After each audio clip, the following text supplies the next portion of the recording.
Well, hello, my friends. Ask and you shall receive. My goodness. I so much apologize about this morning's show. Our electricity and Wi-Fi went out. There you go, Mary Beth. We will never forget. I do understand there's people out there that are more concerned about other things, but today is 9/11. Does anyone in here think that it should be not a holiday that you celebrate? I don't mean cookouts. I don't mean discount mattresses, but a day of remembrance. Anyone? Anyone? Well, while you think about that,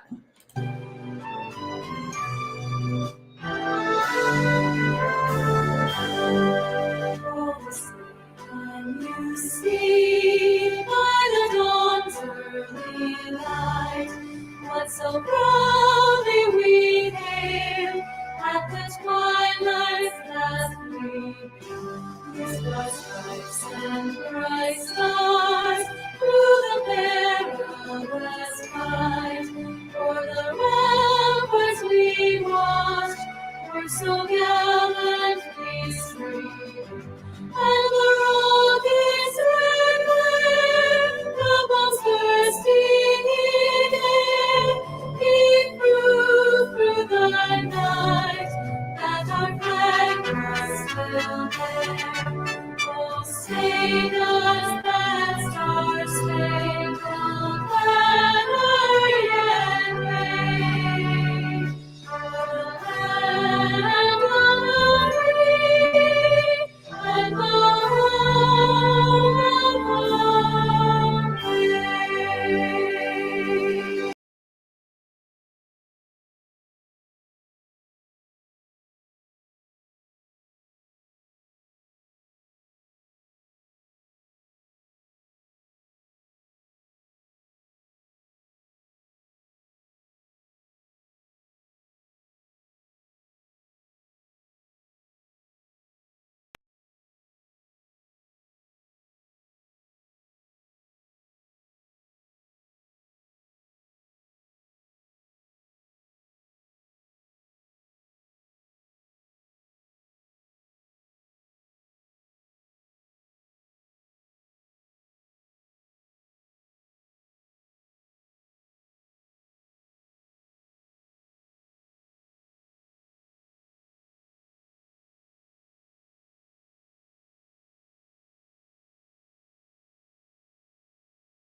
is there something I did last week that you want to interrupt a show like this to give me a warning in my living room? You see, it's people like you that don't have another damn thing to do in their life. This is the truth. I've been going back and forth with this woman all day long. I mean, all day long. She goes by Brutally Honest on YouTube. She has been talking and talking and talking and talking. And I'm like, is there something wrong in your head? Mr. Nice Guy, 6668. Do you know how much time I would spend to jump into someone's chat to give them a warning? Some of you people are out of your damn minds. You really are. And some people that have channels are damn sure out of their mind because they put up with it. Now, since you can't spell, and since you just got your account 6 hours ago, I'm going to assume you've had problems in other places. So go ahead and get down the road. We have other things to do around here. All right, come on down this way. Yeah, let's get out the way we came in. Okay, on back. Everybody down. Charles? Yeah, right here. Hey, go out the way we came in. Yeah. Come on, guys.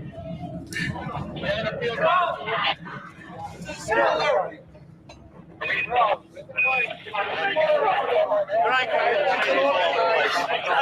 Everybody. Right here.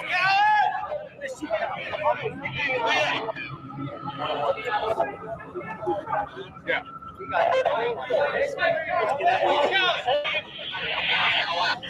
How's the way out of here? Go right? No, come in. We gotta get everybody. Imagine being the first responders having to go through everything. I understand it's not a popular topic. I understand it's something the government doesn't want us to talk about, kind of like Kennedy's assassination. But think about it. Could you even imagine seeing nothing in front of you, but you go in to save other people? People are at this point jumping out of windows. There's no way the fire department can bring out trampolines. They don't know what the hell's going on. The second plane hadn't even hit. And to be quite honest, this is very recent. So when people say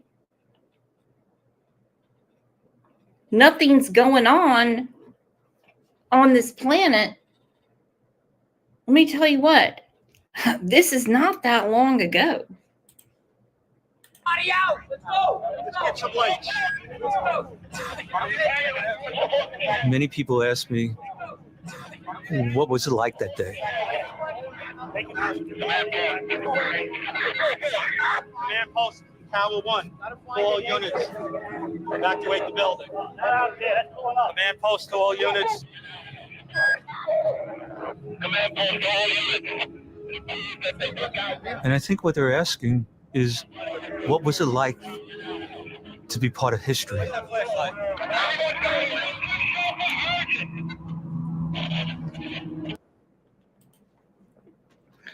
They didn't know they were part of history. They didn't know that the towers were going to fall down. They didn't know that airports all around the world from Islamic terrorists were going to be shut down. They didn't know. But bravely, they went in to save people.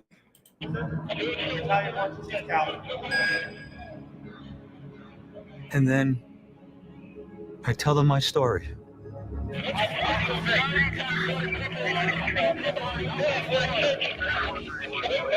And I tell them that there were signs of devastation everywhere.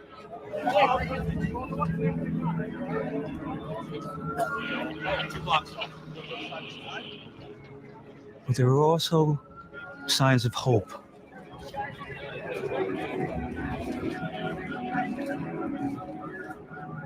And at this extraordinary time in history, those little moments of caring for another were the difference between life and death.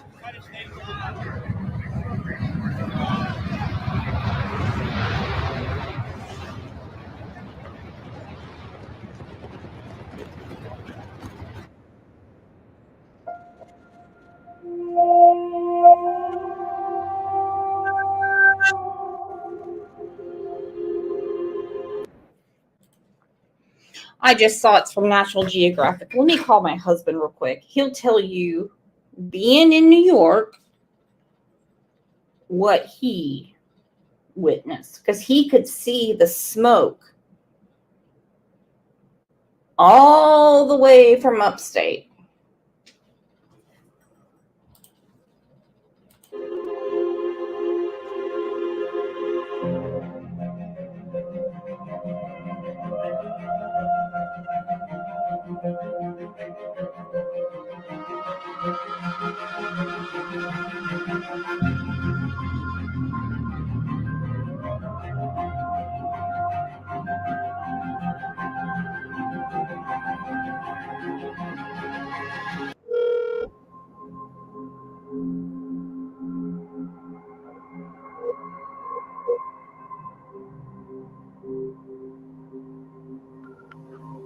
The stairways are relatively narrow. Hey, honey, I'm doing a show about 9/11. I know you weren't there for a couple days after. Can you explain the dust, the debris, the narrow stairs, the fire, what you could see, from a couple of hours down the road?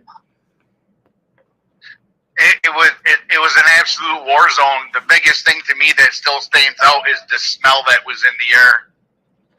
There was just this smell. I don't even know how to explain it, but it was just a war zone. It was just complete panic. Nobody had any clue what was going on, how far it was going to get, how bad it was going to get, if there was going to be additional attacks. It was just chaos. You had systems of incident command that had never been utilized before anywhere, that were being implemented live to just try and save people and just trying to do the best that you could to even make the best out of an absolute terrible situation. Oh, beyond terrible. In your opinion, do you think, the state of New York and the state of New Jersey and the federal government are doing the best they can to take care of the first responders that are dying of cancer from, there's a lot of lung cancer? Oh, there's a lot more than that type of cancer. Yeah, there's all kinds of nasty cancers that guys have caught over the years. No, and I don't believe that they are doing it. I think that the Foundation Tunnels for Towers does way more for first responders that have been involved in that and other incidents than the federal government has ever done for a first responder. Well, we all know that you are very anti-federal government. You like everything to be done by the states. Oh, yeah. I mean, anytime that the federal government's involved in your business, it never works out in your favor. I know. I talked to your mom today about Social Security. Boy, that was a hot minute. All right, let me get back to this. I love you. I love you too. I'm going to jump in. I didn't know you were on. Thank you. Jump in. Bro. Bye. But everybody handled themselves very well. You're damn right, Aaron Hicks. Guess what they're doing with our federal tax dollars? Giving surgeries to migrants. The fuck?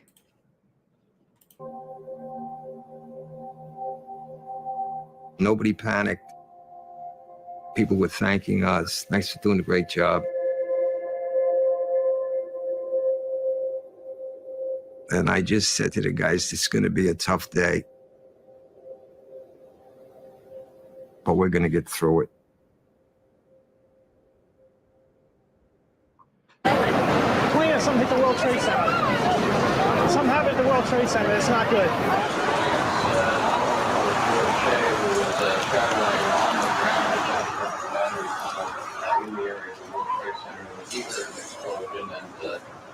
George has been kind enough to follow up with some of the information about this incident. As we look at live pictures of the World Trade Center, an airplane crashing into the side of the World Trade Center. This happening is as far as I can tell. It's a plane crashed into it. And the live pictures from the scene. George, again, tell me. Aaron Hicks said the battle of good and evil is getting more palpable every year. Yes. It is out there all the time. And I understand this is a scab people don't want scratched, considering what we went through on 9/11. Oh, waitress said they shut down New York City boroughs in less than 30 minutes. I lived in the Bronx at the time. I don't know how the hell you got away. V. Oakley, look at this. My father was in the Pentagon working for the Department of Defense when it got hit. Son of a bitch.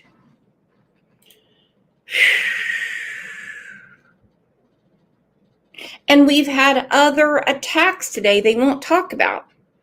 My son's being deployed. Why?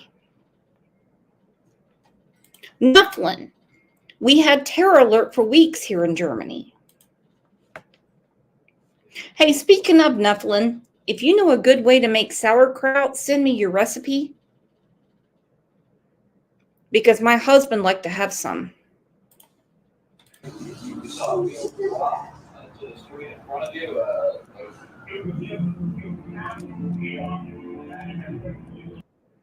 Here we go. Hound lover. I think the CIA set up the whole thing. Unpopular opinion, I know. No doubt. Because you had the most unpopular candidate reading books to 5-year-olds in Florida. And after everything went down, they went and whispered in his ear, who the hell sends the president to Florida to read books to a kindergarten class in the state that his brother is governor of? And Dum Dum didn't even know what to do.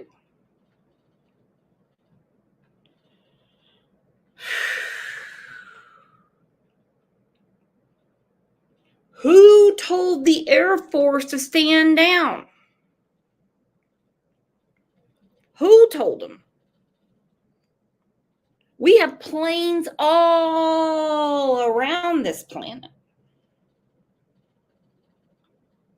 And you can't tell me the CIA didn't set something up for Kennedy being assassinated. Excuse me, I've been a little sick. You can't tell me. Too much about that day and what went on for months before makes no sense. The Saudis, the guys that flew the plane that went to Spartan School of Aeronautics in Tulsa, and all they wanted to know is how to fly around, not land or take off. STFU.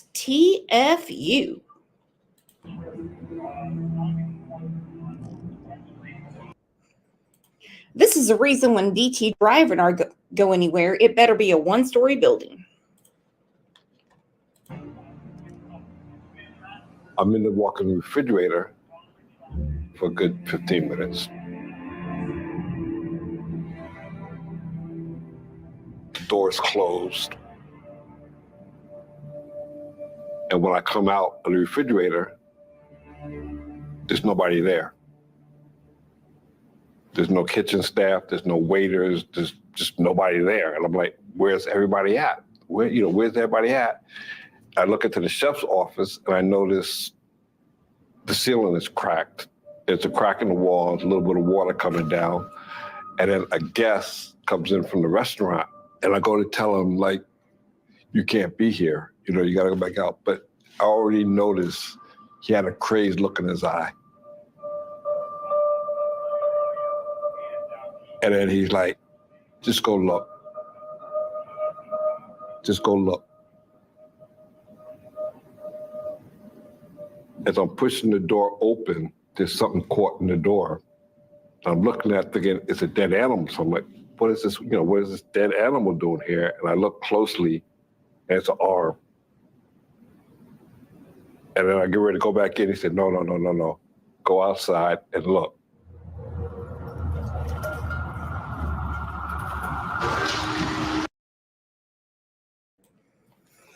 And listen, I'm not here for conspiracy theories, but we have a lot of facts over the years. There's a lot of stuff that we are not allowed to see, just like JFK's assassination.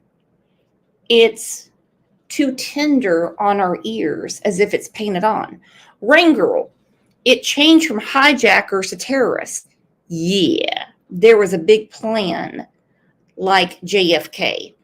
Like JFK, the history books have changed so many times. It started with lone gunmen to Russians Oh, get the fuck out. You're going to let a Russian around a president without a top on his car? Even in 1963, that wouldn't happen. Shut up. Long Beach hippie. Everyone wants to come to the USA, even illegally. Why? I would love to leave this country now if I was financially able. I've never felt this way so much until recently. Grab the link and tell me why. Tell me why you have it better somewhere else.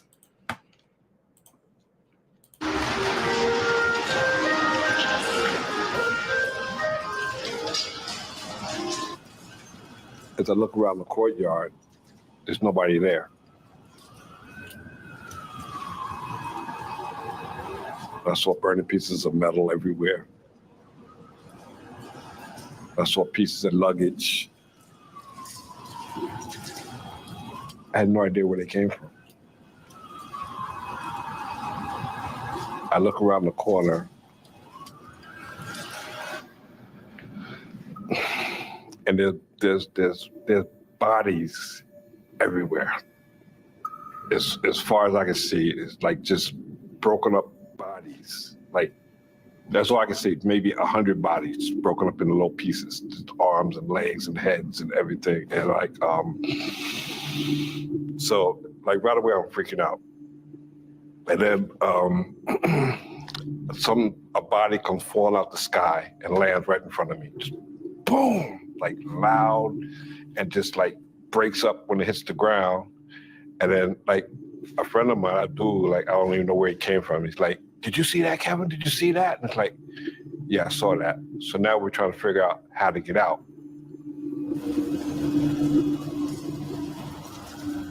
He was saying, and probably correctly so, never get on the elevator. And I remember thinking to myself, it's only 2 stories. I would be downstairs before you know it. And I remember pressing the button, thinking to myself, if the door opens up, I'm getting on it. I press the button, the door opens up. I look at it. Abdullah says, "Come on, you coming? You coming?" And he says, "No." And he goes all the way. And I get on the elevator.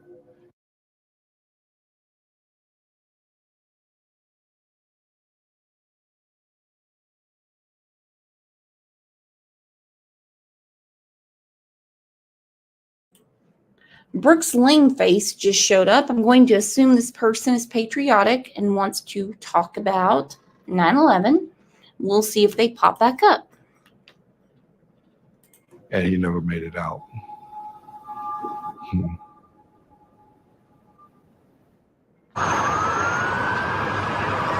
listening to live continuous coverage of a plane crash into the World Trade Center this morning. This is 1010 Wins WINS New York. I'm James Faraday. Now for more on the story, 1010 Wins newsman Lee Harris. Good morning, and it is not a good morning in New York City. A major disaster, a plane crash into the World Trade Center. We're on the line with 1010 Wins account executive Joan Fleischer, a witness to this terrible unfolding scene. Joan, could you maybe just recap for those just joining us what happened? When I was on the floor with Jenny Ann, I held her hand and I yelled, numerous times for EMS, for emergency services, for help. Nobody was coming. People were just running by one after another. And I got concerned. So I ran into the bathroom, pulled a clean plastic bag, and I filled it with water and patted Jenny Ann down with it. And I could see that Jenny Ann's clothes were fused into her skin.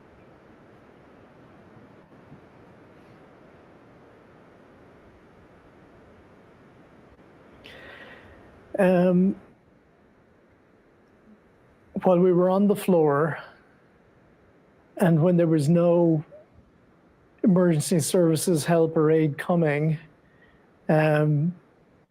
Jenny Ann was getting more and more concerned that she was going to die.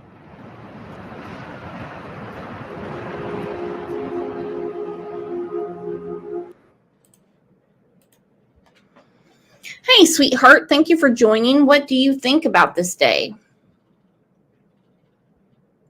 Someone's muted. She said, "Sacred Heart of Jesus, save me."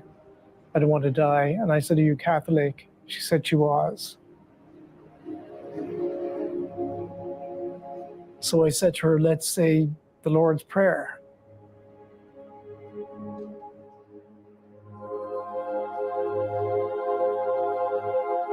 Our Father, who art in heaven, hallowed be thy name. Thy kingdom come. Thy will be done on earth as it is in heaven.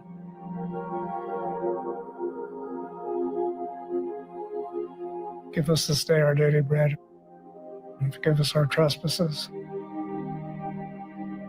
as we forgive those who trespass against us.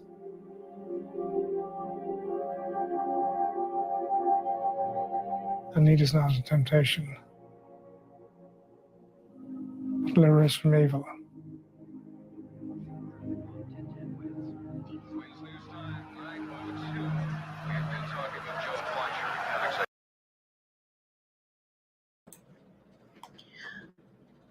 Can you all keep a secret? Anyone?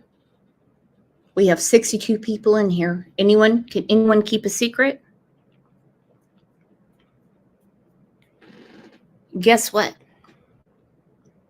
The people on the plane, the people jumping out of windows, they suddenly believed in God.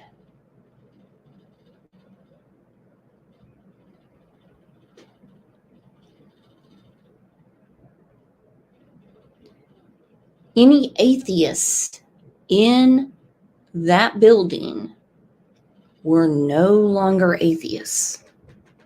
Because let me tell you something, you're not going to find an atheist on a sinking boat, a crashing plane, or anywhere. Your house catches on fire, you're not going to say, oh, if it's my time to go, it's my time to go, I'll just become a worm. It doesn't work that way. Right now we're going to switch over to Kai Kendall. He saw the whole thing transpire from his vantage point on 14th Street. And again, we're talking about a plane crash into the World Trade Center. Kai, what did you see and what can you see now? Well, I saw the plane come overhead. I happened to be looking up towards the World Trade Center. There's now another explosion occurring right at this moment in the other building.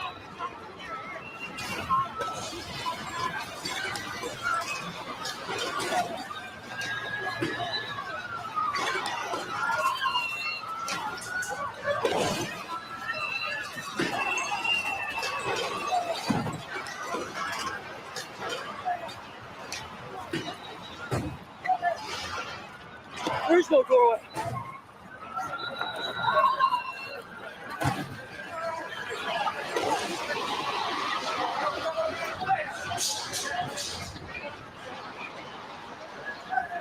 Scott, let's get out of here. Get out of here.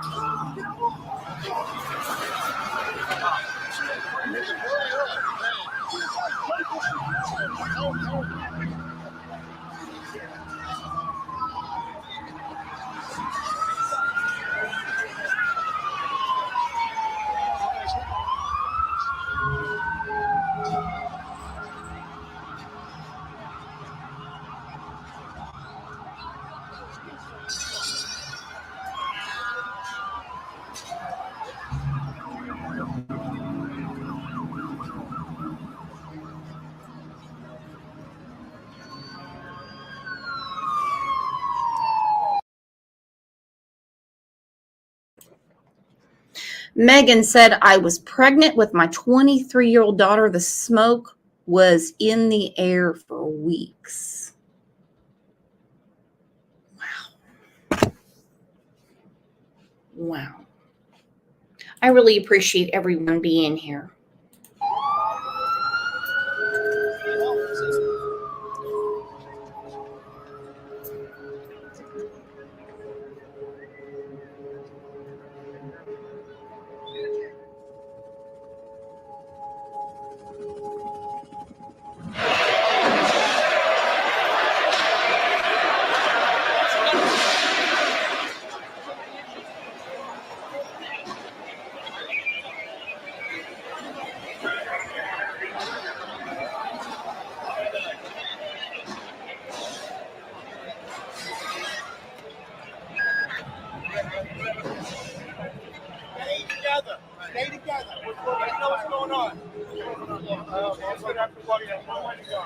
Second plate is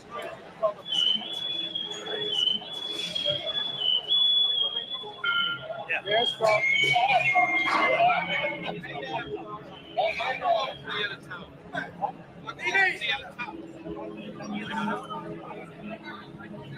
We knew at that moment that our problem just doubled in size.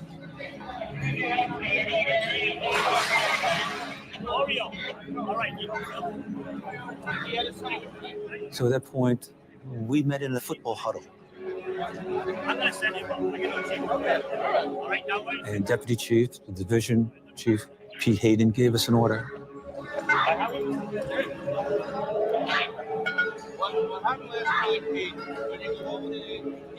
Half of us would stay in the North Tower. The other half would proceed to the South Tower.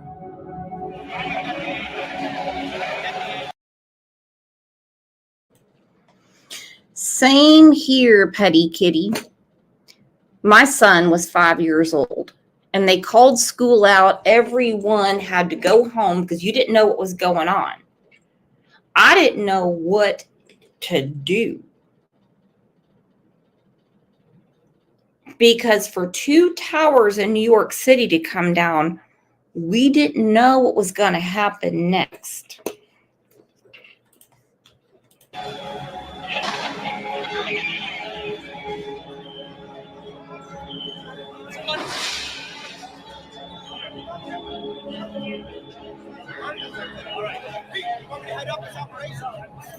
Then it was my turn. It was my turn to go stand in front of Chief Hayden.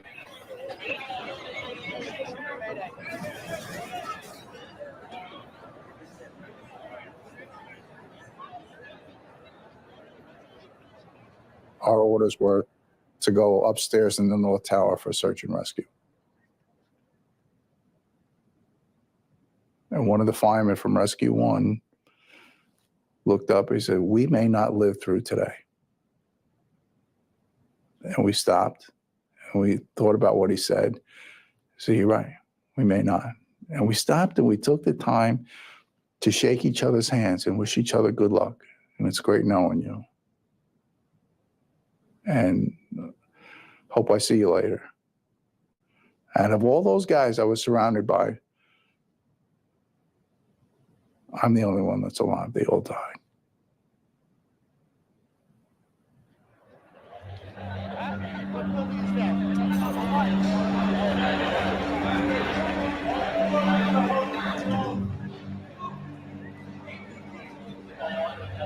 So I walked over to where my guys were standing by, guys from Ladder 6.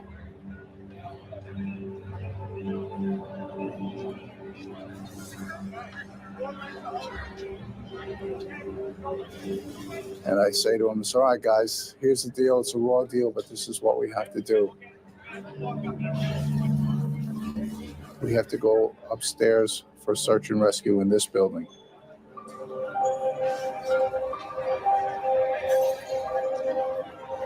And the last thing I told them was,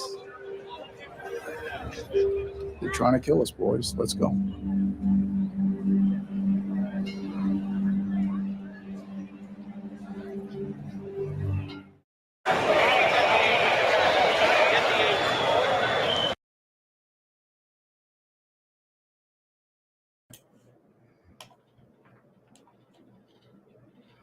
Okay, let's take a break and listen to some music.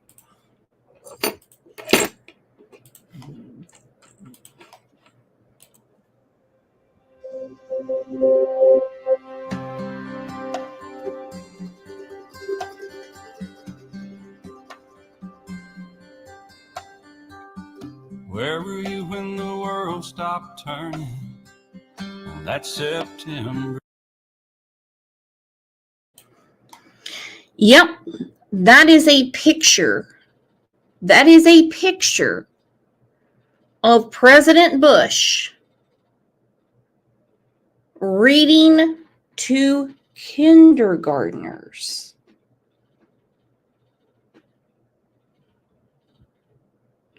Why did they change his detail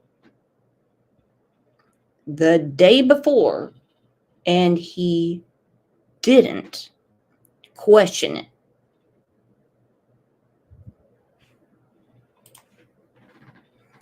Day, were you in the yard with your wife and children, or working on some stage in LA? Did you stand there in shock at the sight of that black smoke rising against that blue sky? Did you shout out in anger and fear for your neighbor, or did you just sit down and cry? Did you weep for the children who lost their dear loved ones? Pray for the ones who don't know. Did you rejoice for the people who walked from the rubble and sobbed for the ones left below? Did you burst out with pride for the red, white, and blue, and the heroes who died just doing what they do? Did you look up to heaven for some kind of answer and look at yourself and what really matters? I'm just a singer of simple songs. I'm not a real political man. I watch CNN, but I'm not sure I can tell you the difference in Iraq and Iran. But I know Jesus and I talk to God, and I remember this from when I was young. Faith, hope, and love are some good things he gave us, and the greatest is love. Where were you when the world stopped turning on that September day?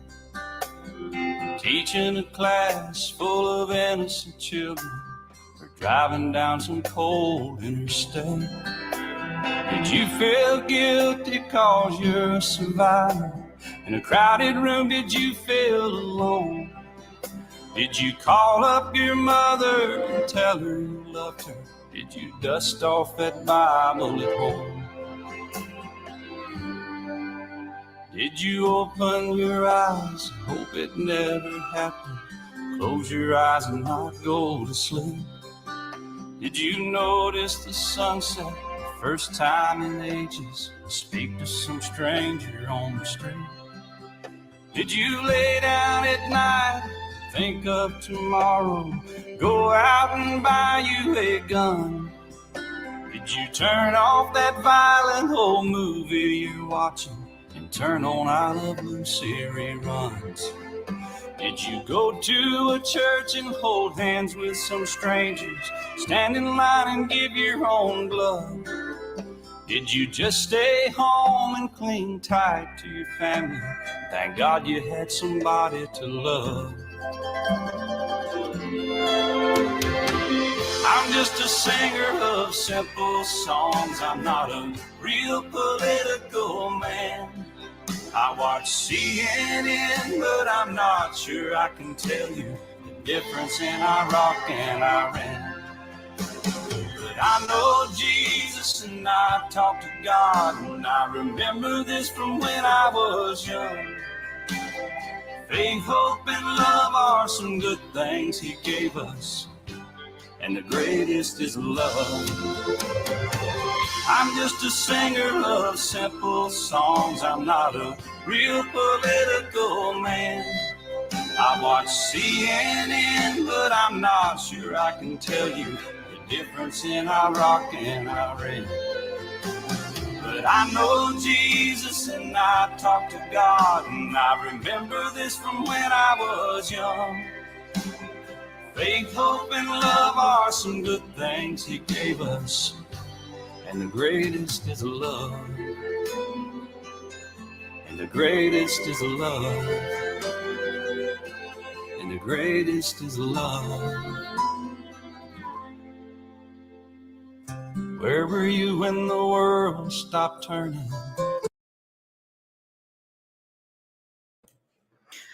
This picture will always haunt me when, for months.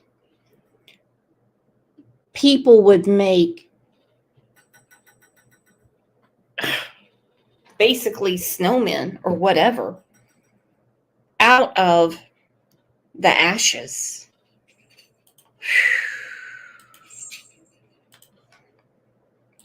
Definitely changed the whole world. I came out on the 44th floor because that's where our stairwell ends. And there was panic and bedlam, and it was pitch black. And then all of a sudden, in this darkness, is this voice. He was singing, and I think the singing distracted everybody that they stopped in their tracks to see why he was singing or where he was singing from, and it calmed everybody down. And then he said these words. He said, "Today is a proud day to be an American."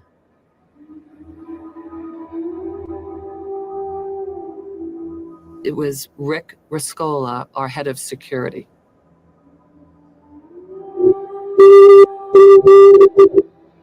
Rick was so concerned for many years about the security and safety of everybody in the World Trade Center. It had been attacked before, and he was certain it would happen again. He did predict that they would come, if they came again, that they would come from the air. And it's very hard to protect people when they come from the air. So the only protection would be to teach them how to get out in case a catastrophe happened.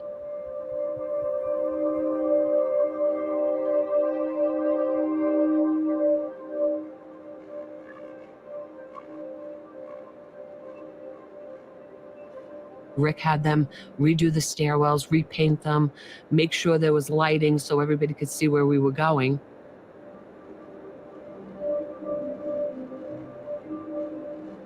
And 4 times a year, we walked from 70 all the way down to the Sky Lobby to get out of the building.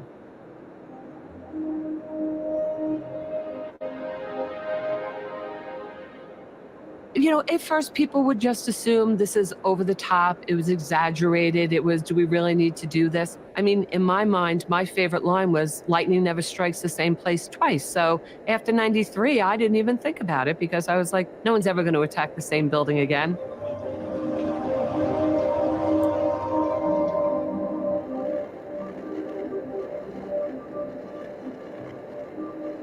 That day, things were on fire.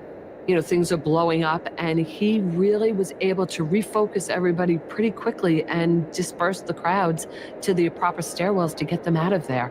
So seeing Rick was probably like seeing your guardian angel when I saw him on 44. I wasn't nervous at that point. I really wasn't.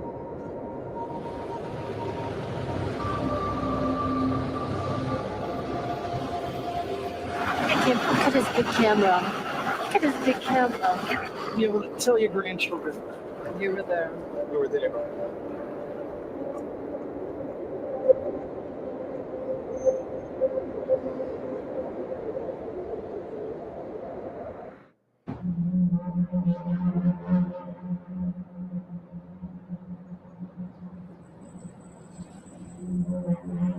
I wasn't emotional on that day. I was not frozen in fear. I wasn't thinking horrible thoughts.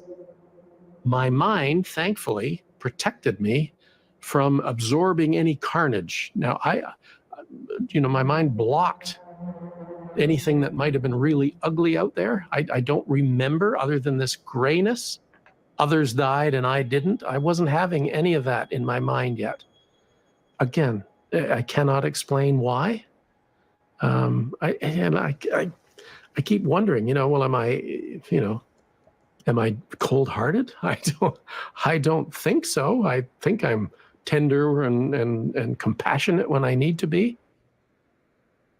Odd.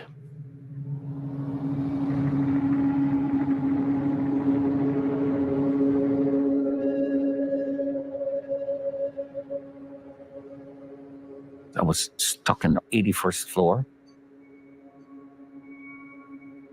I crawled the entire length of the loans department to the lounge, in the computer room, in the communication room. And that's the farthest I could have gone, because one lousy sheetrock wall stood firm. It's one wall. period of waiting was the most painful thing you would ever imagine. That period of just waiting, hoping that somebody is going to come to get you. And I'm crying out to this invisible God that I've hurt so much.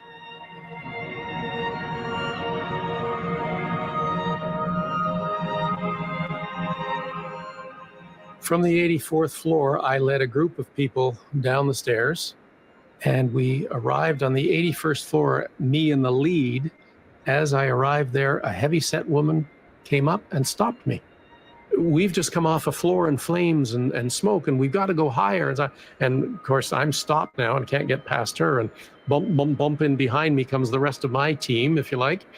So now there's this group of us. I'm going to tell you right now, that's how I would be described. Something goes down, someone would say, try to get this heavy set woman out. I'm 143 pounds, but I'm working on the exercise bike. And they'd be like, that one bitch was in my way.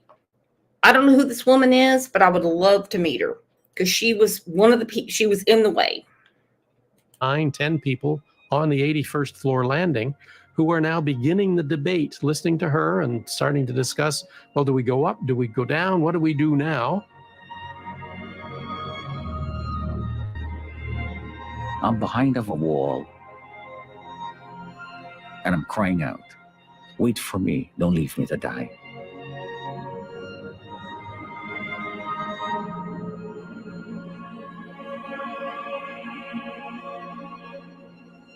What I heard was something like, help, help, I'm buried. Is anyone there? I can't breathe. Kind of again sobered up and said, okay, I've got a job to do here. And my flashlight back on again. And as I squeezed onto that floor sideways, I have this very, very clear memory of everybody on that landing turning around and starting to go up the stairs. So I started toward the stranger's voice. I can only hear that voice faintly. I had my hand through that hole. What would make you so brave that you would go towards fire knowing that another plane could hit or the entire building could collapse on you? That's the work of a higher power. I don't care how much training you've ever had. I don't care how many drills you've had. How on earth could anyone run into danger like that? There were people coming out carrying people. Didn't care if they broke their back, broke their neck, didn't care, and would go back up. I mean, there's words for it. We all have sympathy for people, but sympathy isn't going to make me save someone's life over mine. I hate to say it. It's just not going to work that way. And all the training in the world isn't going to force you to put your life in front of another's. I do believe Jesus was there that day. And I'm trying, please, please, my hand is here. Turn to your left. As I hear a little bit, his voice is walking away. His voice is moving away from me. No, come back towards your right. Come back towards your left. Come straight now. As I can hear his voice closer, sharper. Look down. Here I am with my hand waving towards him. When that light flashed on my hand, all hope was there. Somebody, this person with his flashlight, whoever it is, somebody's going to rescue me. I'm going to live. It was that hope. That feeling of knowing that, you know what? I'm going to live. That feeling of knowing that you're going to live, that somebody is here to take you home. I'm going to get to see my children again. I'm going to be reconciled with my wife again. I'm going to live. They left me here to die. but I'm going to go home. And this man really did that. Rescued me so I could go home.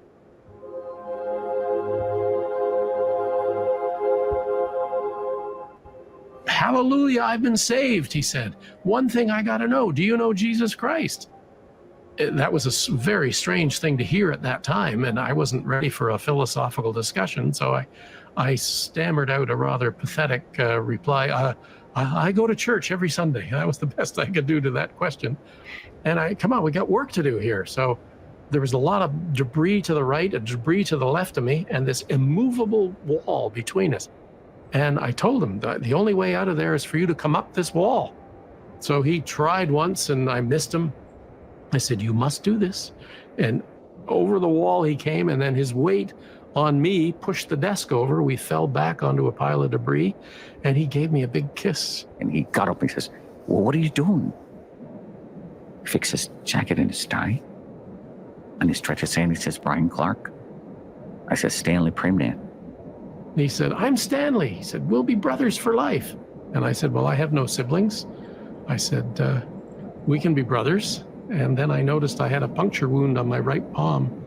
And Stanley also had a puncture wound on his palm. And I'm the one who did it. I put our hands together and said, we'll be blood brothers for life. And we made our way off the floor back to the 81st floor landing.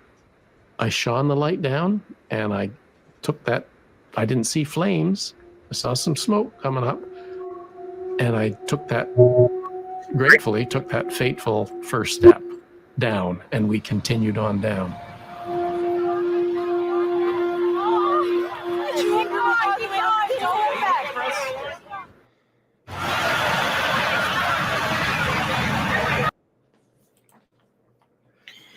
All right, so where were all of you when you first heard about the first plane hitting? And then soon after, the second. We'll put some more music on. I know it's a lot to take in.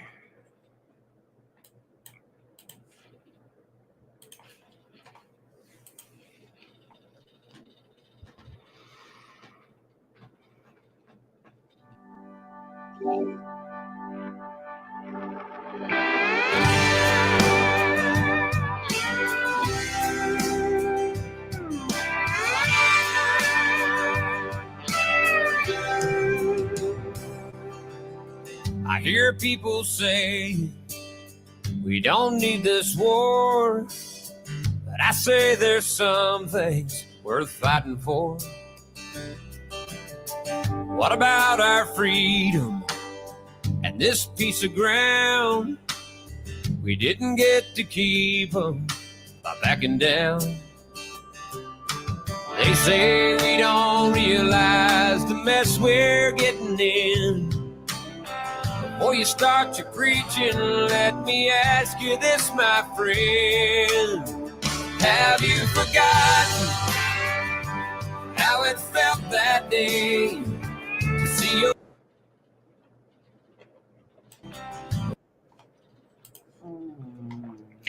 I hate to bring up bad things, but you see George Bush Jr. holding Rudy Giuliani, and he was one of the people that wanted him disbarred. Wow. Wow. Before you start your preaching, let me ask you this, my friend.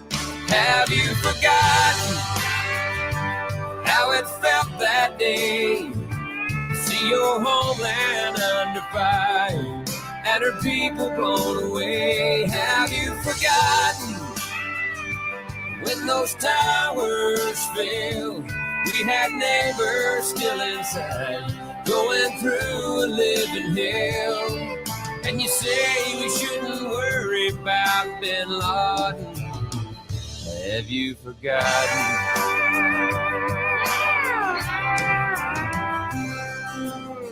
You took all the footage off my TV said it's too disturbing for you and me.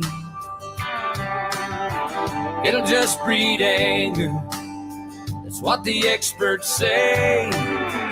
If it was up to me, I'd show it every day.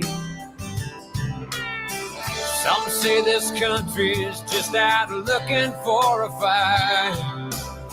Well, after 9/11, man, I'd have to say that's right. Have you forgotten how it felt that day to see your homeland under fire and her people blown away? Have you forgotten? Well, one thing American people haven't forgotten is the oil money that went down and how it took till March, September 11th till March, to go over and do some bullshit that never amounted to a hill of beans.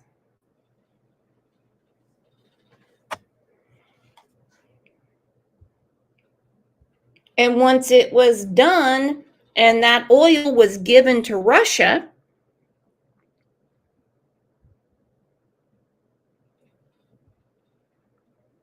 and why we weren't allowed to see any of this on television. There was no Google at the time. Yeah, I think we get it.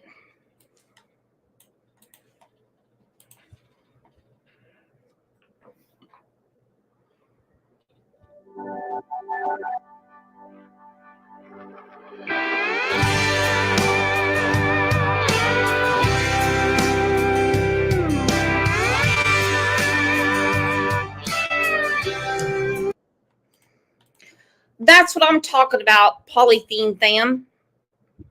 Dick Cheney made so much money with Halliburton off that invasion. Yeah. What you see on the news are cliplets. It's just enough to get your blood pressure 121/82. All right? And don't think for a minute one party is better than the other because they're all in it. Nobody would have sat back. Preschool Granny, I seen in the news. Yeah, it was everywhere. And they took it down. We have to really vote wisely this year. Diana, was this planned from the government? Well, I don't know. I mean, they don't let me in on these things. I just couldn't imagine that 2 planes that were gassed up to go from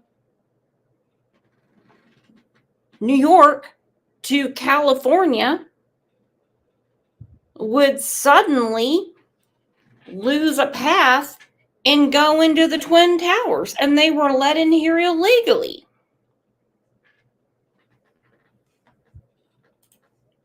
And why? And they act like it was just such a random thing. Oh my gosh, I don't know what happened. Well, I don't know what happened. I don't know what happened. Did you see what happened? You're telling me we have the strongest military on the planet. Don't look at who they want in. Look at the people they want out. Please look at the people they do not want in government.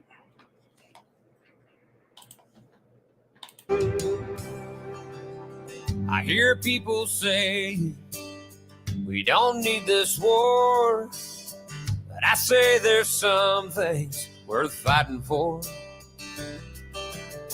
What about our freedom and this piece of ground we didn't? And I know it sounds horrible. And my opinion at the end of the day doesn't matter. All I get is one vote. That's all I get. Well, I mean, I get several votes when I go, to the booth. That's what I get. But I'm not going to stop. And if I lose this channel, I will lose it. Because it's time people start speaking up about what is going on. Think about who your government doesn't want, but who they're hand picking for you. Think about it. George Bush Jr. was handpicked for us.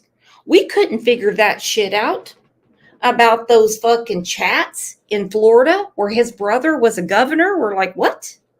What are you talking about? Because someone didn't hole punch something right? You're telling me that suddenly Dodo, who couldn't even run a baseball team, is the president? And less than a year later, the Twin Towers get blown into? But people act like government is a popularity contest. Oh my gosh, but what we have to really do is save the whales. We got to do this. Oh, have you heard about the straws? The straws that are in the ocean? Those people don't even vote. They don't even vote. They won't get off their ass.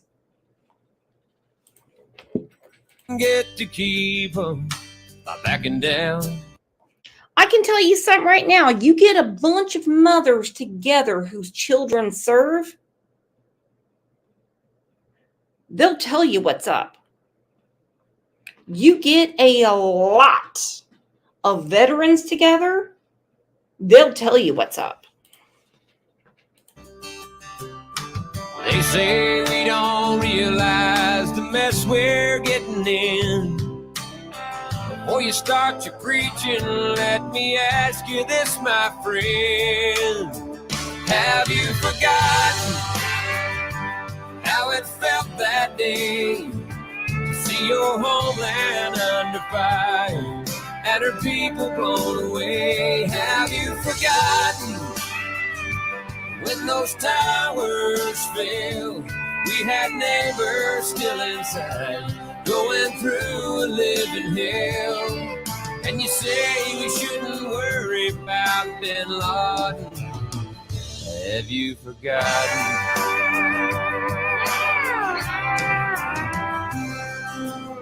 They took all the footage off my TV, said it's too disturbing for you and me.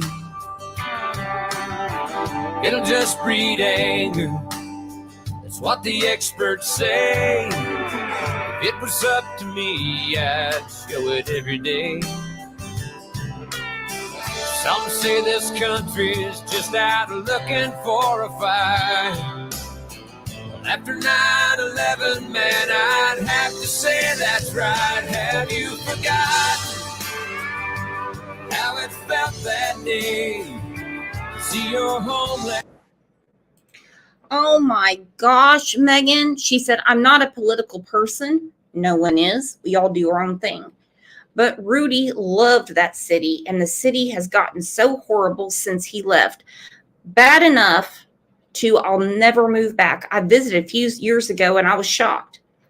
Let me tell you what. My husband and I were there, and I wanted to get out on Queens Boulevard. And there were so many nice people out there.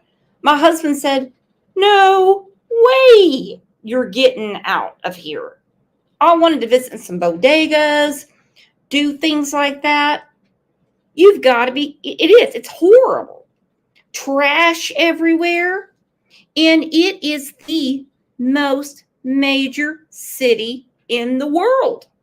And under fire, and her people blown away. Have you forgotten When those towers fell, we had neighbors still inside, going through living hell. And we vowed to get the ones behind Bin Laden. Have you forgotten?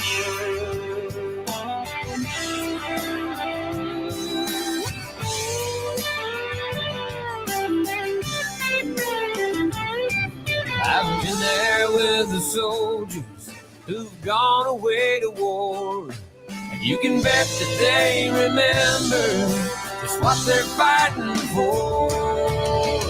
Have you forgotten all the people killed? Yes, some went down like heroes in that Pennsylvania field. Have you forgotten about our Pentagon? All the loved ones that we lost, and those left to carry on. Don't you tell me not to worry about Bin Laden.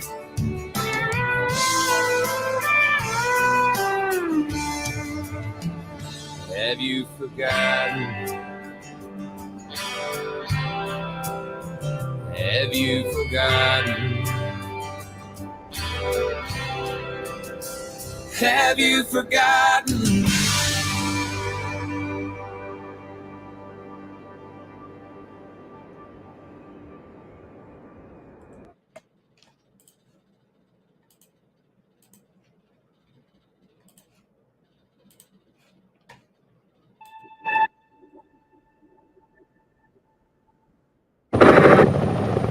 A situation that started bad just gets worse and worse and worse. The World Trade Center, South Tower, has totally collapsed. Again, we've had no reports of casualties. Obviously, there are going to be Everybody was running away, and we didn't know where we were running to.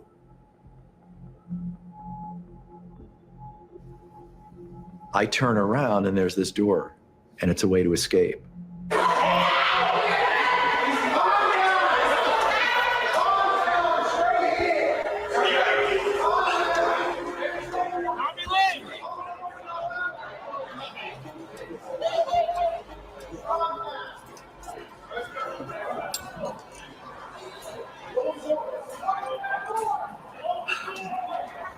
Marty, I'm Egan. I'm rolling. Right. We don't know what's happened inside. What we know we have to do is just keep running the other way. The firemen are going this way, so are the police officers. We don't know what's happening. Out! Everybody else, she was just in the building right there. All these years, I'm asking myself, what if there was no door? And you know, there were people behind us that did not make it through the door.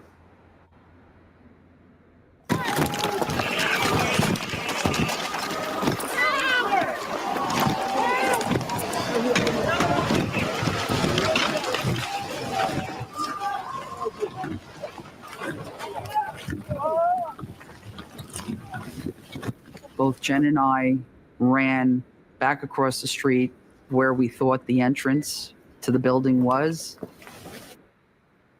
We hit a glass wall. And that's where we got buried alive.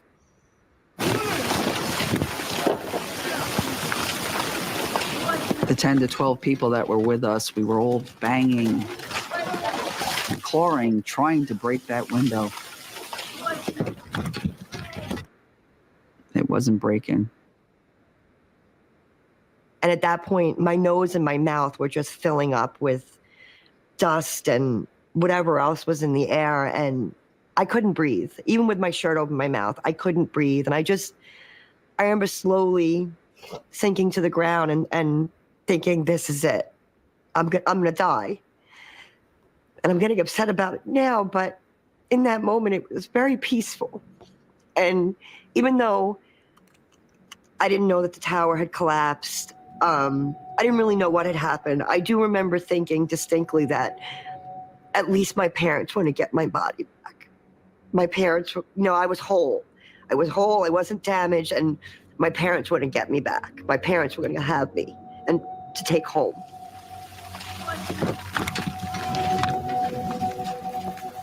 I stepped back and I basically said a little prayer because I knew we were going to die.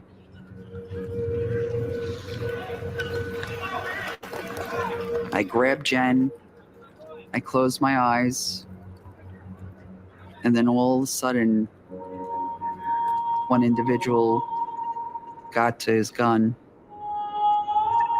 There was this pap, pap, pap noise. Next thing I knew, I was being yanked through and over broken glass.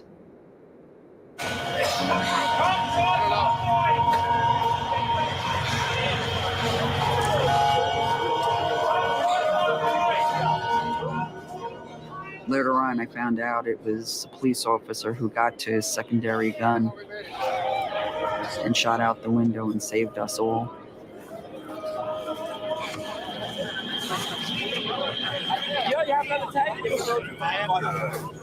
In, Yoily! Yoily, in! Deep breath, in! Hold it! I don't think anybody really understood, even then, what happened to the Twin Towers.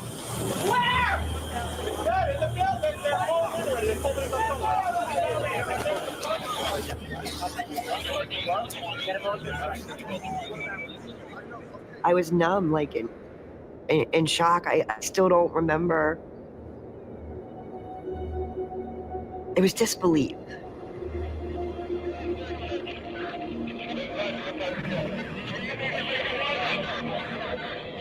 This cannot be real.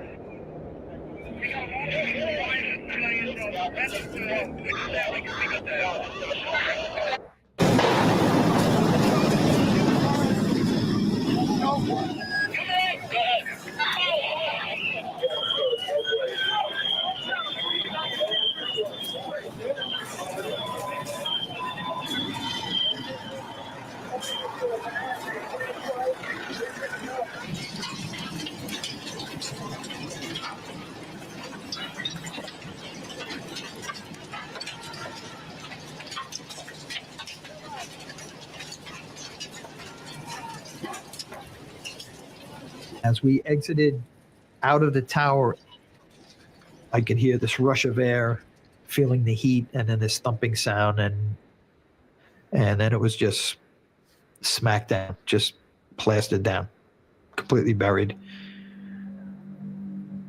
A slab of concrete falling at an angle had knocked me down, but it was protecting me.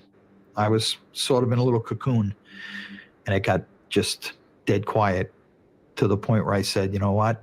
I'm dead.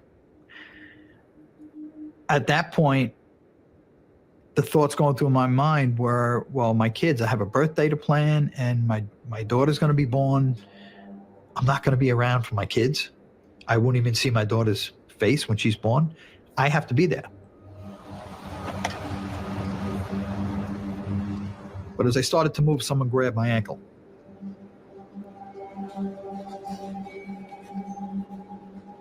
Said he was a security guard.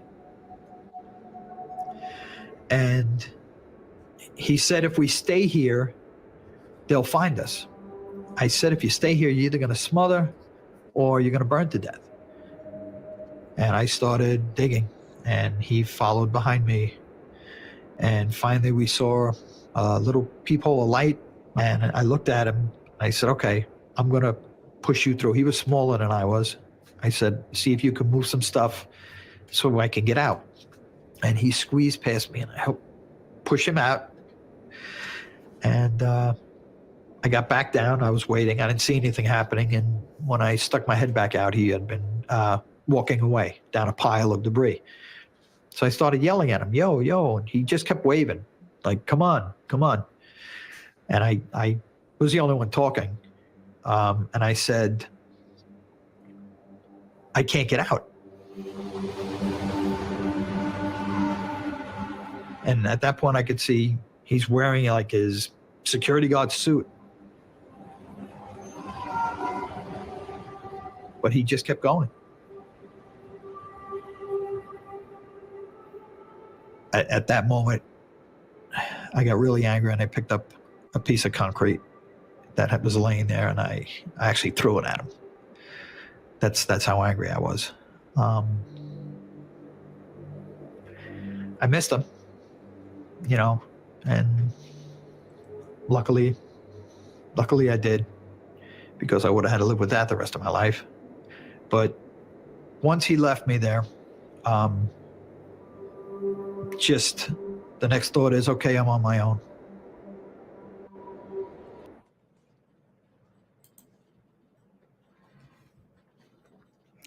Well, guess what got him through?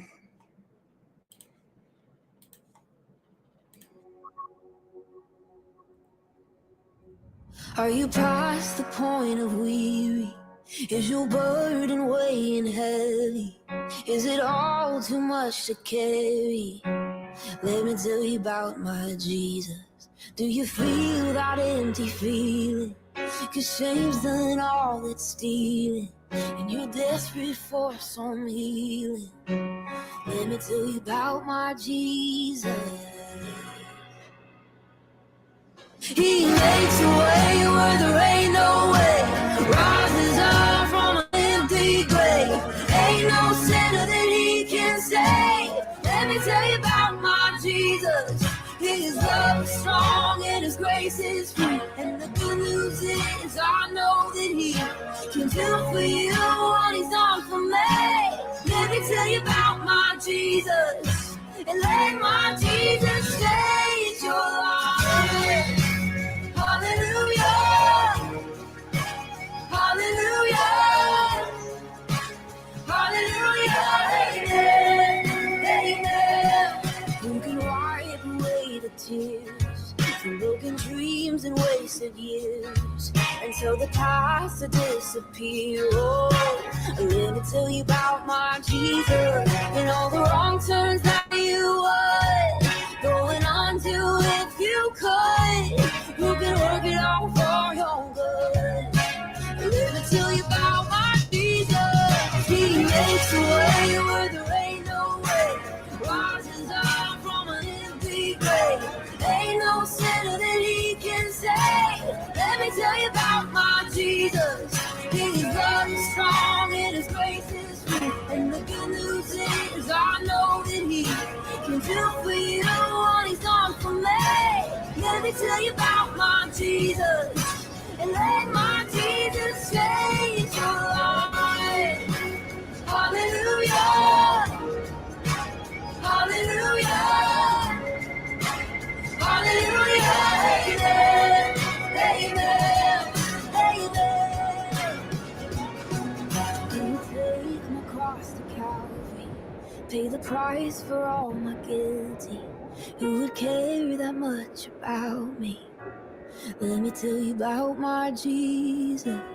Oh, he makes a way where there ain't no way, rises up from an empty grave. Ain't no sinner that he can save. Let me tell you about my Jesus. His love is strong and his grace is free. And the good news is I know that he can do for you what he's done for me. Let me tell you about my Jesus, and let my Jesus change your life. Hallelujah, hallelujah, hallelujah, amen, amen. Hallelujah, hallelujah, hallelujah, and let my Jesus change your life.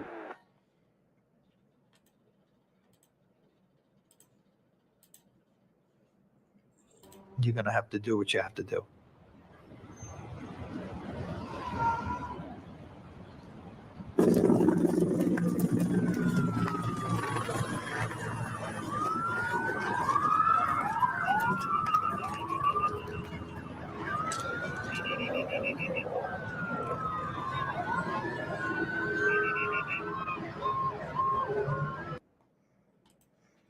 a lot of people are talking about Pat Kay and they say, ooh, Pat Kay is compassionate, wisdom, kind, all the 9 yards.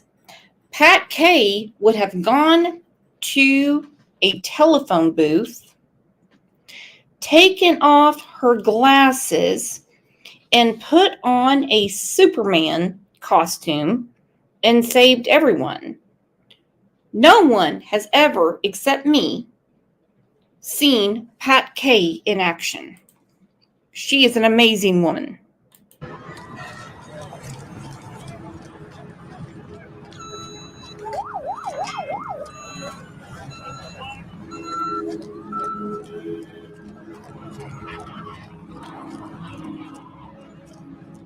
When you're in the military,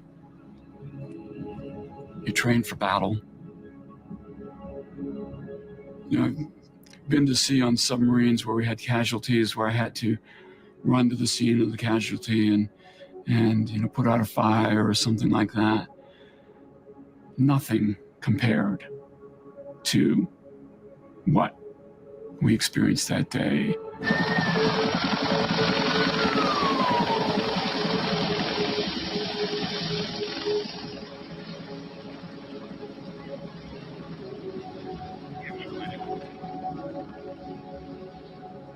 And at some point, one of the security guards started yelling, "There's another plane coming. Everybody needs to move away from the building." Colonel, you're doing anything you need. We need to gather up this paramedic equipment and move it. What do we got going on? There's an aircraft coming in. Yo, move! Move! Yeah! Move! It's triage! Now get out of here. 2 planes hit the World Trade Center. Pentagon is a huge target. It just made sense for 2 planes to hit the Pentagon too. So we took this threat very seriously.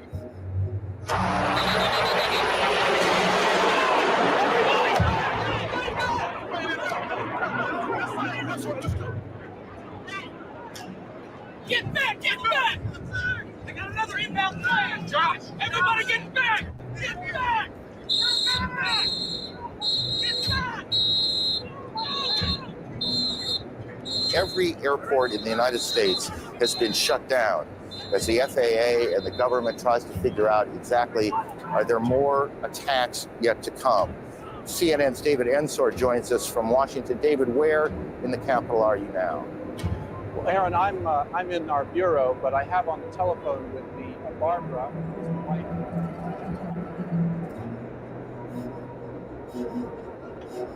I remember looking down and seeing the smoke. And I remember thinking, if at any point in my life... Hey, Yada. It's me, Brooks. She said the live froze earlier. I didn't get to thank the person who gifted me a membership. Thank you so much. You are so welcome. GB and Pat gifted memberships today. We're doing a 9/11 memorial. And if I sound a little strange right now, I have fluid in my ears. I've been dealing with one for a week. I've got to take... Am I speaking too loud? Because I can't hear myself.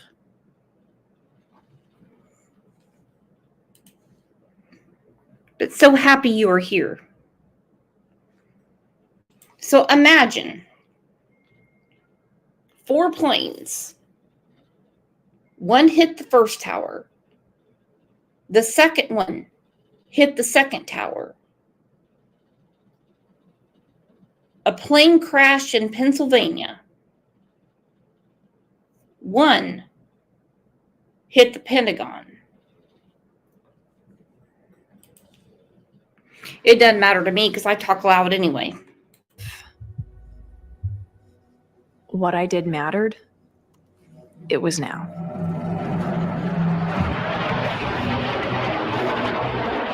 They lost radar contact with Flight 93. Any aircraft attempting to enter Washington-class Bravo airspace will be shot down.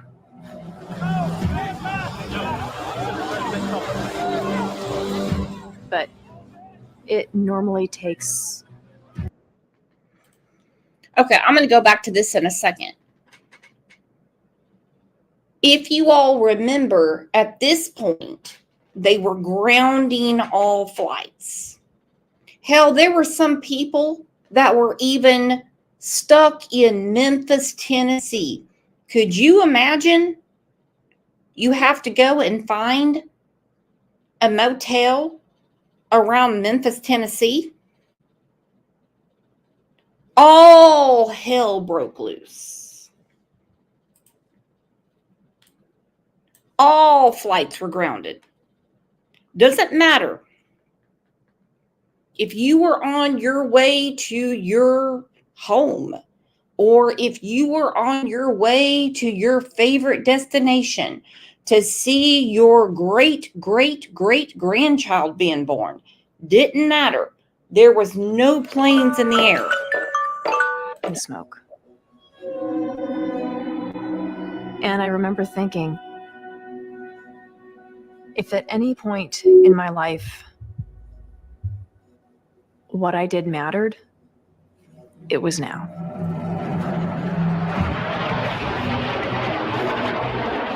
They lost radar contact with Flight 93. Any aircraft attempting to enter Washington-class Bravo airspace will be shot down.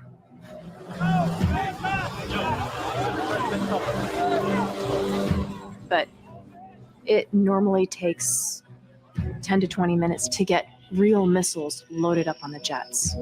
So we didn't have any live weapons on board. There's no way for us to shoot this airliner down.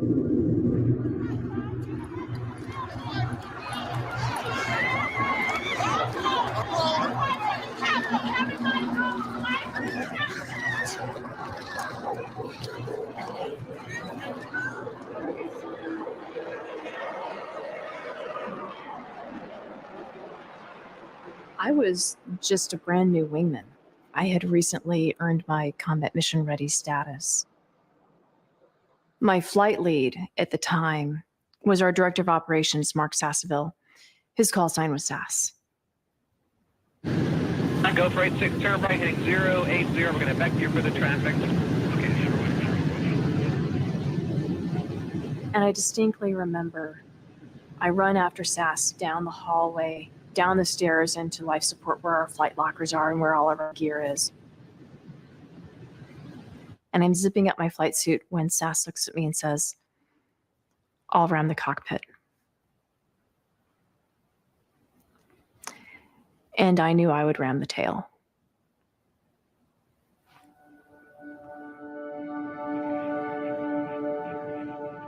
We knew without missiles that this would be a suicide mission. Going after a civilian airliner with innocent Americans on board.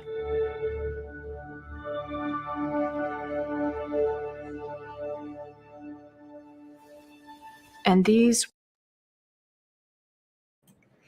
Let's talk about that, Melanie, because for the last several weeks, we live outside of Tulsa, and we see jets going to Tinker all the time. 4 hours away, you're about the same way, same distance as us. And my husband and I will be in the backyard, and we're like, now what are they doing?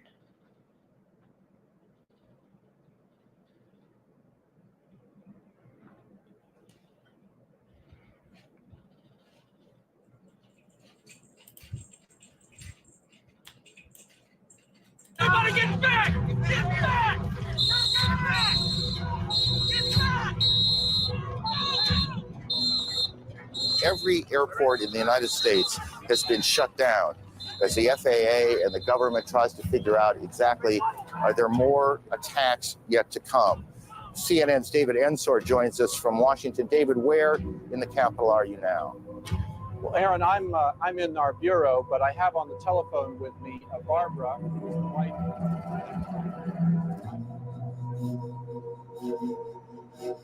I remember looking down and seeing the smoke. And I remember thinking, if at any point in my life what I did mattered, it was now.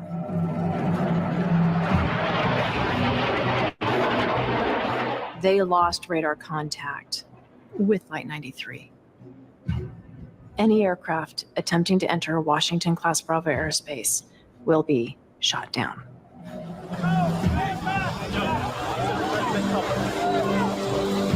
But it normally takes 10 to 20 minutes to get real missiles loaded up on the jets. So we didn't have any live weapons on board. There's no way for us to shoot this airliner down.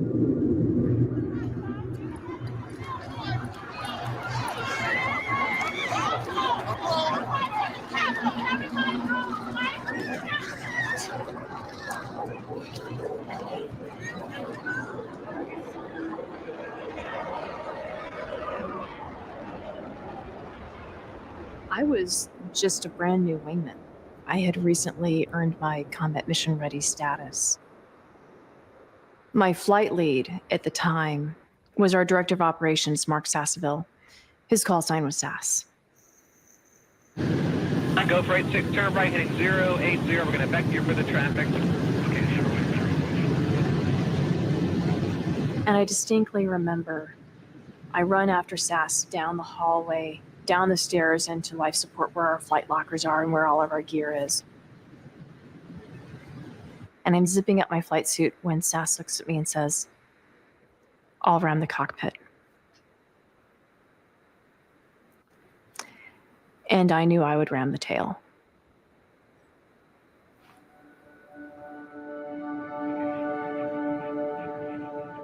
We knew without missiles that this would be a suicide mission. Going after a civilian airliner with innocent Americans on board.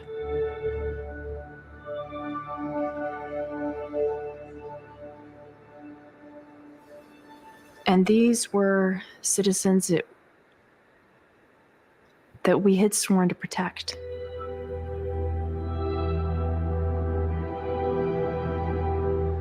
We flew to the Northwest, and we searched and we searched. We were too late for anything.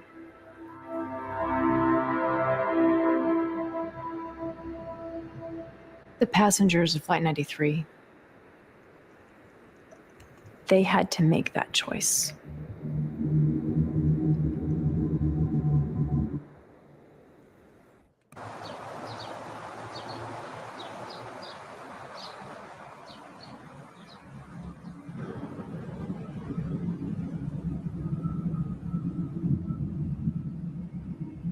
On the morning of September 11th, I heard my sister-in-law, Kathy, run out of her bedroom door and down the hall and answered the kitchen phone. And I heard Kathy say, "Well, we love you too, Mark. Let me get your mom." And then she saw him. He said, "Alice, come talk to Mark. He's been hijacked." And I took the phone and I heard Mark's voice. He said, "Mom, this is Mark Bingham. I just want to tell you I love you. I'm on a flight from Newark to San Francisco, and there are 3 guys on board who've taken over the plane, and they say they have a bomb. You believe me, don't you, Mom?" I said, "Yes, Mark, I believe you. Who are those guys?" And then the phone went dead. After Mark's phone call was dropped, the 3 of us, Kathy and Vaughn and I, stood around in the kitchen trying to figure out what to do. At about that time, Kathy, who had been watching the television for a few minutes, said, "Guys, come look at this." So we went in and into the den there and watched, and we saw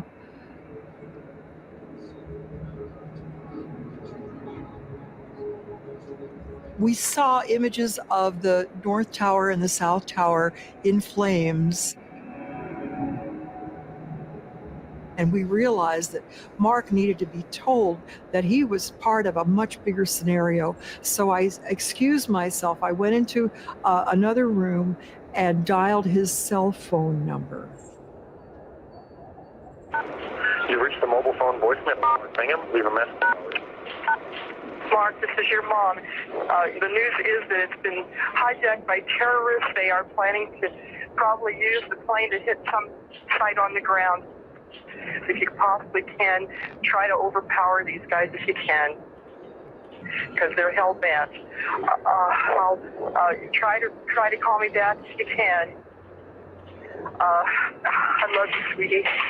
Good luck. Bye-bye. End of message.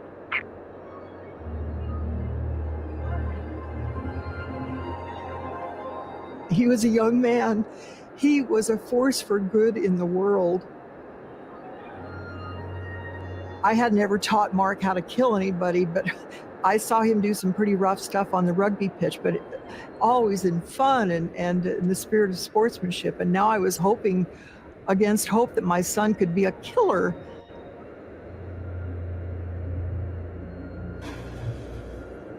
But I knew that Mark would be able to seize the moment.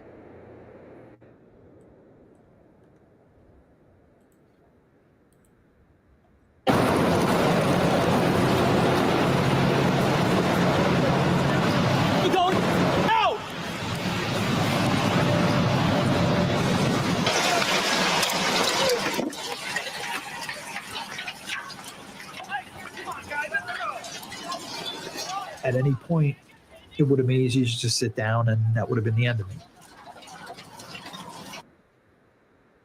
But then I just kept thinking, I can't just lay here waiting. I agree with my girl Pam. She said I get more emotional now than then because she said maybe it was the shock. It was the shock. Everyone was scrambling. Nobody wanted to be at work, leave their children at school, nothing like that. They were grounding planes, not just in America, but all over the world. Don't give up. Just, I don't know if everybody has that don't give up. Most of the New Yorkers I know, they don't give up. They don't. You can knock them down, they get up again. Okay, let me tell you about some New Yorkers. You'll have a second for this? I'm going to call one of mine, my husband. Did I tell you all the story? He has an issue with his elbow. He'll take over an entire doctor's appointment to talk about the pain in his elbow. He will recreate when he was putting up a light fixture. I sat there and I watched a doctor look at the ceiling as if Greg was putting one up for him. He sounds like it's a Vietnam flashback when he talks about how he pulled out his elbow. All right, that's my rant for the day. You knock them down, they get up again. And I just squeeze through the concrete, the rebar. I scrape my body down from the top of my head to my feet. At the moment, that was the only way out. There was no one else there. It was me getting through there or not getting out. You know what? I want to talk about this, Yada. I do want to talk about this. Now, I do know I can't speak about what state you're in, but I know, in Oklahoma, we have a lot of, I can't say celebrations. A lot of, I can't say celebrations. What is the word? Remembrance. And I have heard there's many school districts that say they won't discuss 9/11 with the children. Megan, us New Yorkers are a special breed. Megan, if I had the video of a fellow New Yorker explaining his elbow to the doctor, you would probably understand.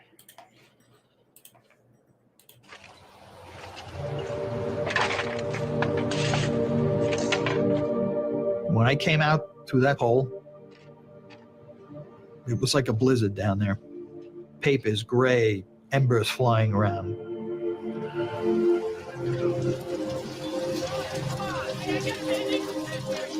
But when I looked straight up, perfectly blue sky, and I could see my tower behind me, still standing there.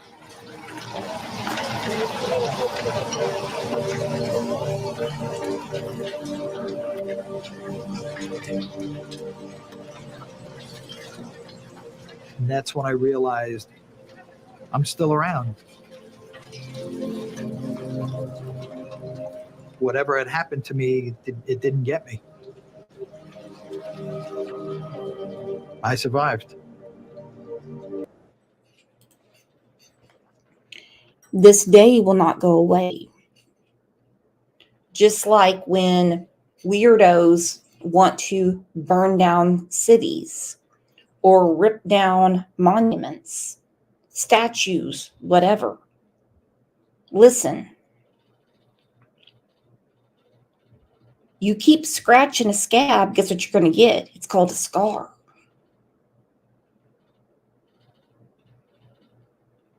This has nothing to do with Muslims.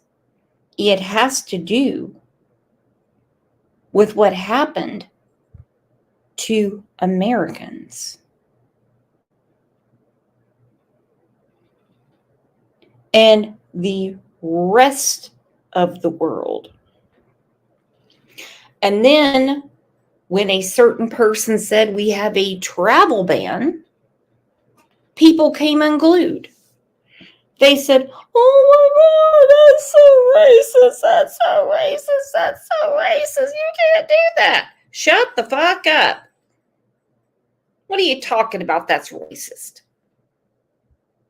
You wouldn't know racism in when this happened, 2016, you wouldn't know racism if it walked up and introduced itself to you. This is not 1945. You don't even know what that means at this point. You can slap a label on a can of green beans, and half these people be like, that's the best can of corn I've ever had, because they're that damn ignorant. Y'all want to hear about my husband's elbow before we get to the rest of the show?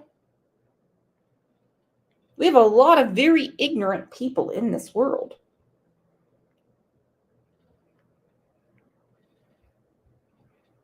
He's probably mad and won't answer. They love calling people homophobic, racist, transphobic, against this. Most people just don't give a shit. They don't care. I pride myself. Hello? Hey, Sexpot, what you doing? Driving through Mississippi, hoping to get ahead of this damn storm. Okay. Can you tell everybody what happened to your elbow?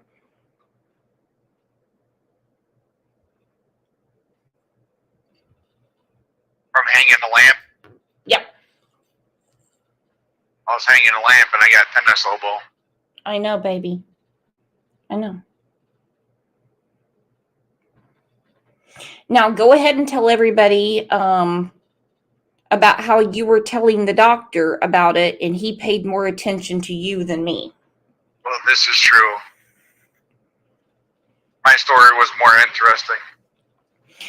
Remember when you were on your tippy toes and he asked you what kind of drill you were using to put the lamp up? And you're like, I use a Craftsman. He's like, oh, really? And I'm sitting there. Okay, I'm going to continue my show, baby. I love you. Sounds good. I love you too.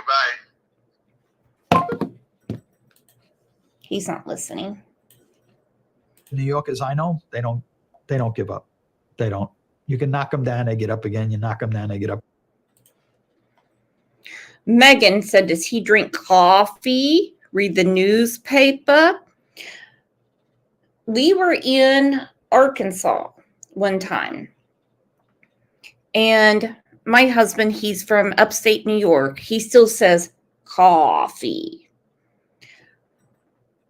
This woman in Russellville, Arkansas, wasn't having it. She basically thought Greg had special needs, if you want to know the truth, my husband. She couldn't understand him at all. Now, when my husband orders a coffee, it takes a while, okay? It really does. All right, we're talking about New York. I think this is fair.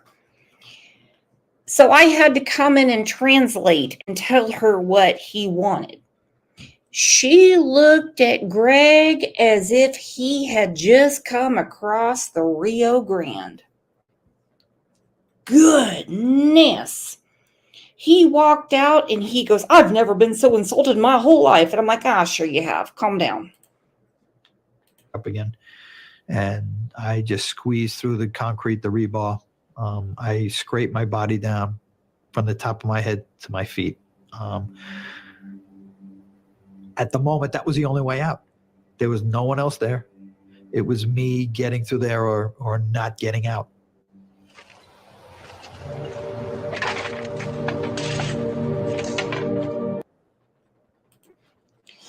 Megan, I have another story for you. We were in Minnesota, and Greg asked if they had any good pie around there.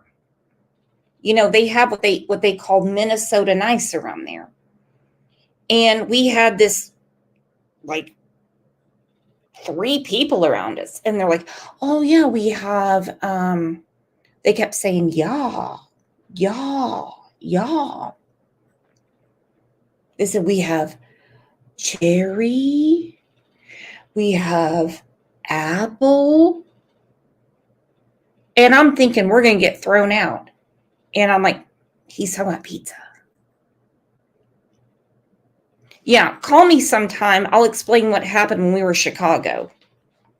Only a New Yorker would know what happens when you go to Chicago and eat pizza. When I came out through that hole, it was like a blizzard down there. Papers, gray, embers flying around.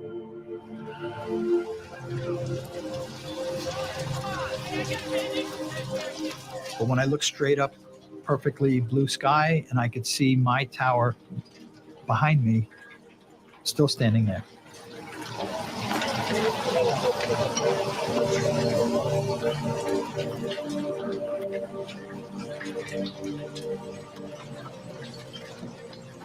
And that's when I realized I'm still around. Whatever had happened to me, it didn't get me. I survived.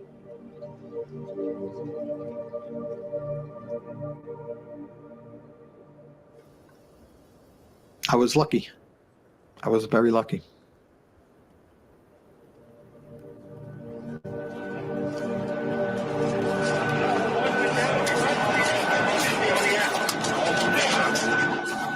Still around, guys. Still around. We'll make it. Tom Canavan. Tom, what happened, man? Big boom. Come down the steps, everything fine till we got to the basement, and then everything just fell in. I got trapped in there with another guy, crawled out, kept getting hit in the head, hit back. This man, by the way, I'm not going to put his name out because they're not putting it in the show. He is still in hospice care. He lost a lung. Still around, finally we fought our way out over the rubble. Yeah. Come on, Doc. You did all right. All right, wait for me, Tom. Let's go. Animals straight down. Animals straight down. Hoorah!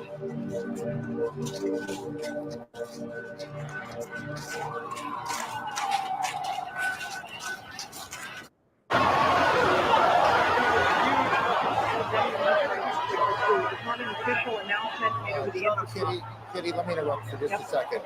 The Associated Press is reporting that federal officials fear that another hijacked plane is headed towards the Pentagon. And I'm looking for the time on this. We will continue to check that out. Kitty, I apologize for interrupting. Why don't you continue? The three of us were very quiet.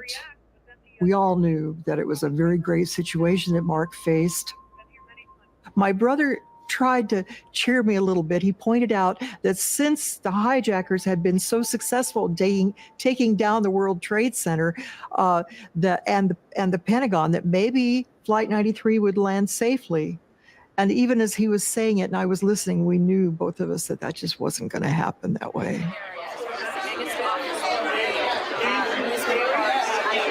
We've got the cops confirming this plane crash in Somerset, Pennsylvania. We don't know if it's a big plane, a small plane, any relation to this.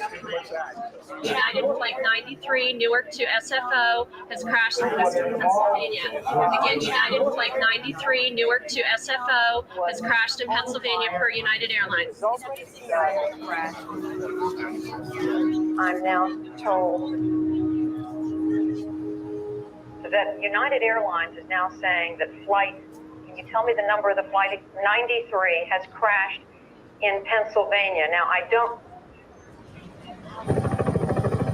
it crashed in Somerset County, Pennsylvania, near the town of Shanksville, south of Pittsburgh. We're told about 80 miles outside of Pittsburgh.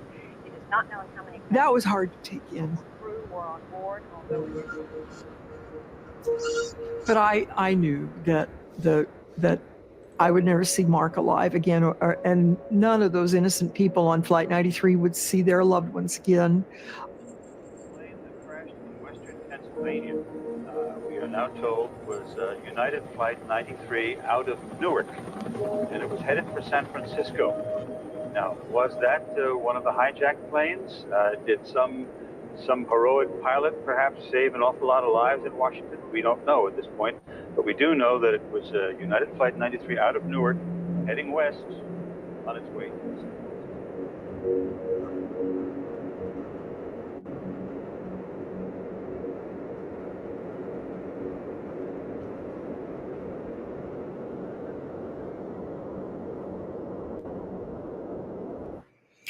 The 9/11 Commission determined that the United States Capitol was likely intended target of United Airlines Flight 93.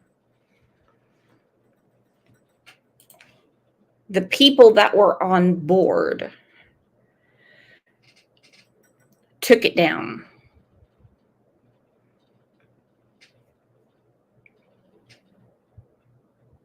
I know some people will say that it wouldn't take any skin off my back for a bunch of politicians to be taken out. But it's much bigger than that, considering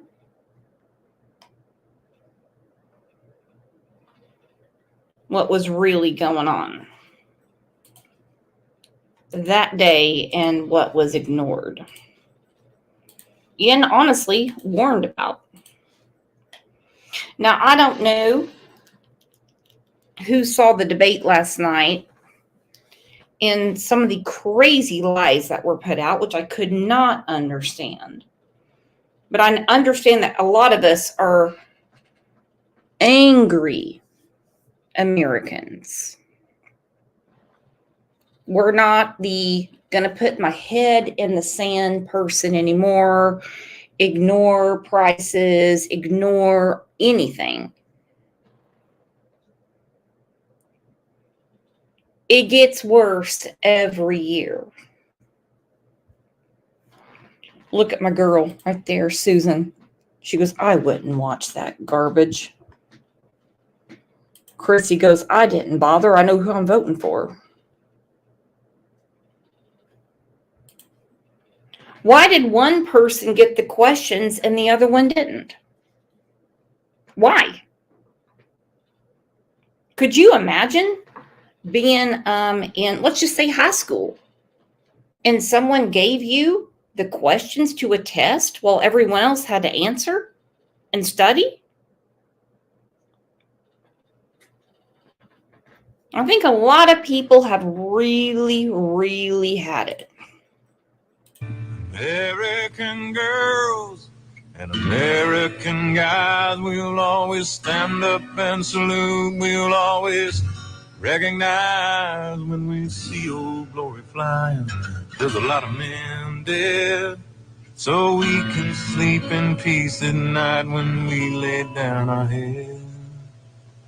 My daddy served in the army, where he lost his right eye, but he flew a flag out in our yard till the day that he died. He wanted my mother, my brother, my sister, and me to grow up and live happy in the land of the free. Now this nation that I love is falling under attack. A mighty sucker punch came flying in from somewhere in the back. As soon as we could see clearly through our big black eye, man, we lit up your world like the 4th of July. Hey, Uncle Sam, put your name at the top of his list, and the Statue of Liberty started shaking her fist, and the eagle will fly, and it's gonna be here when you hear Mother Freedom start ringing her bell, and it'll feel like the whole wide world is raining down on you. Brought to you courtesy of the red, white, and blue.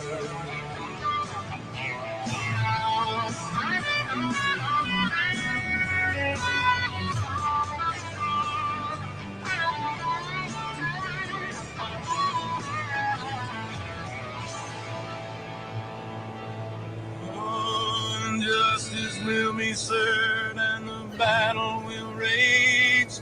This big dog will fight when you rattle his cage. You'll be sorry that you mess with the U.S. of A. 'Cause we'll put a boot in your ass. It's the American way. Hey, Uncle Sam, put your name at the top of his list, and the Statue of Liberty started shaking her fist, and the eagle will fly, and it's gonna be hell when you hear Mother Freedom start ringing her bell, and it'll feel like the whole wide world is raining down on you. Brought to you courtesy of the red, white, and blue.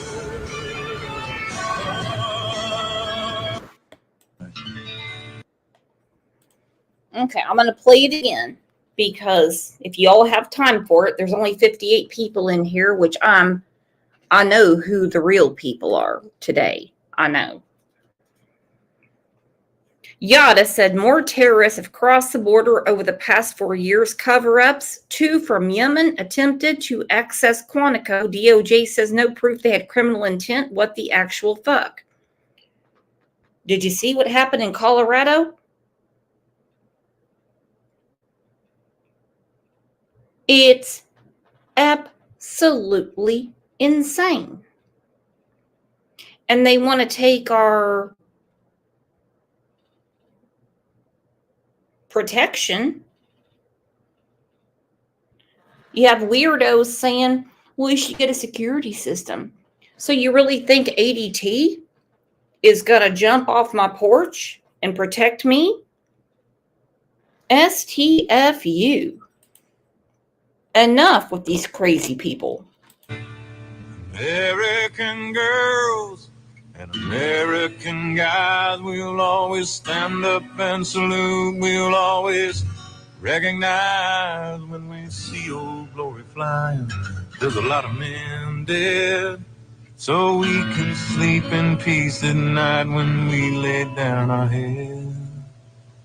My daddy served in the army, where he lost his right eye, but he flew a flag out in our yard till the day that he died. He wanted my mother, my brother, my sister, and me to grow up and live happy in the land of the free. Now this nation that I love is falling under attack. A mighty sucker punch came flying in from somewhere in the back. As soon as we could see clearly through our big black eye, man, we lit up your world like the 4th of July. Hey, Uncle Sam, put your name at the top of his list, and the Statue of Liberty started shaking her fist, and the eagle will fly, and it's gonna be hell when you hear Mother Freedom start ringing her bell, and it'll feel like the whole wide world is raining down on you. Brought to you courtesy of the red, white, and blue.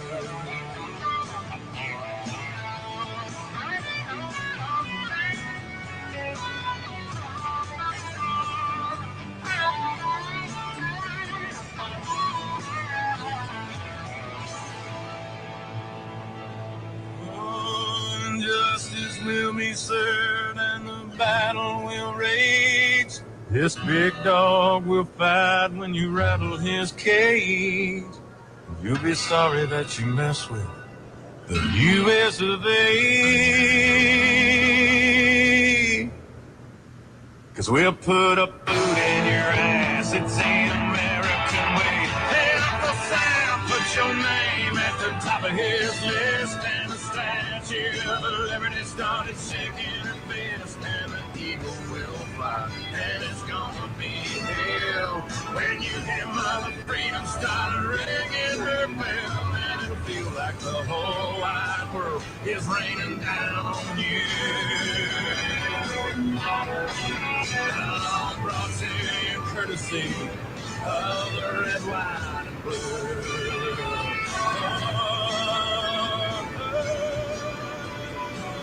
Of the red, white, and blue.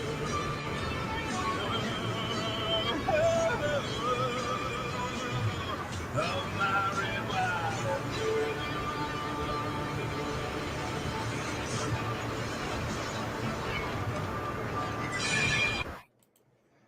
I absolutely love you all. I absolutely do. Dallas 420, who I love so much, my man, what you doing? He said, I'm proud to be in America, even with this BS that's happening. America has nothing to do with government. Nothing to do with government. You can be patriotic all day. You can put that flag out. You can use the Constitution. I don't mean overuse it. I don't mean do something crazy like old Bullhorn Betty. I'm not saying that. You don't have absolute rights. But America actually has nothing to do with the government. We actually have a right to take our government back, but, well, that's a story for a different day. You guys are the absolute best. Thank you for being here to remember 9/11. And as much as people hate to watch the news and watch that nasty, nasty stuff on the internet, the only thing I can say is please, please look at who's running and make a educated vote. Everything from dog catcher to judge. Because this is important. I love you all. And I will see you back here tomorrow at 9. No, not you. Not you. Your organization's terrible. Your organization's terrible. Let's go. Go ahead. Quiet. Quiet. Go ahead. She's asking a question. Don't be rude. Don't be rude. Don't be rude. No, I'm not going to give you a question. I'm not going to give you a question. You are fake news.